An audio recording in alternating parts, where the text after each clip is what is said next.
শিশুশ্রম বন্ধের আহ্বানে সারা ভারত গণতান্ত্রিক নারী সমিতির উদ্যোগে রাজ্য জুড়ে কর্মসূচি। শিশুশ্রম বন্ধের দাবি নিয়ে আজ পথে নামল বামপন্থী নারী সংগঠন সারা ভারত গণতান্ত্রিক নারী সমিতি।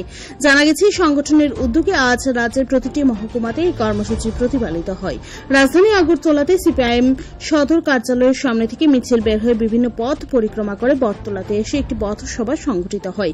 এই পথসভা থেকে সংগঠনের নেতৃত্বরা দাবি করেন, আমাদের রাজ্য তথা দেশের মধ্যে শিশুশ্রম মারাত্মক আকার ধারণ করছে। আগামী দিনে যাতে শিশুশ্রম বন্ধ সহ শিশুদের নিরাপত্তা বিধানের ব্যাপারে সরকার উদ্যোগী হয়, তার জন্যই তাদের আজকের এই কর্মসূচি।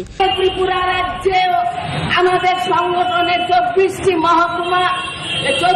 মহকুমায় সেখানে এই কর্মসূচি প্রতিপালিত হচ্ছে। আমরা লক্ষ্য করছি যে আজকে এই সমাজের যারা মেরুদণ্ড হবে আগামী দিনের শিশুরা, আর এই শিশুরা আজকে অবহেলিত। রাষ্ট্র সেখানে দায়িত্ব নিচ্ছে না। আজকে শিশুরা সেখানে লক্ষ্য করছেন, সবাই দেখছেন যে হোটেলে কর্মচারী বাসন ধুচ্ছে, চায়ের দোকানে কাজ করছে, ওই মেকানিকের কাজে হেল্পার হিসাবে কাজ করছে। কিন্তু এখানে তো তাদের থাকার কথা না। এই বয়সে এই শিশুদের থাকার কথা ছিল শিক্ষাঙ্গনে।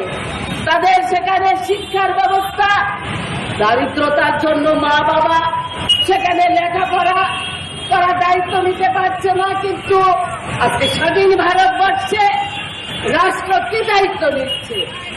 আজকে রাষ্ট্র দায়িত্ব নিচ্ছে না এই শিশুদের। আগামী দিনে ভারতবর্ষের নাগরিক হবে শিশুরাই। আজকে শিশুরা সেখানে ধুলায়, সেখানে গড়াগড়ি খাচ্ছে। কত শিশুরা আজকে ভিক্ষাও খাচ্ছে। তারপরও আমরা লক্ষ্য করছি যে রাষ্ট্র সেখানে দায়িত্ব নিচ্ছে না। আমরা সারা ভারত গণতান্ত্রিক নারী সমিতি রাষ্ট্রের কাছেও দাবি করছি এবং আমাদের রাজ্য সরকারের কাছেও আমরা দাবি করছি, আজকের এই দিনে 1 জুন আমরা এই কর্মসূচির মাধ্যমে আমরা রাজ্য সরকারের কাছে দাবি করছি।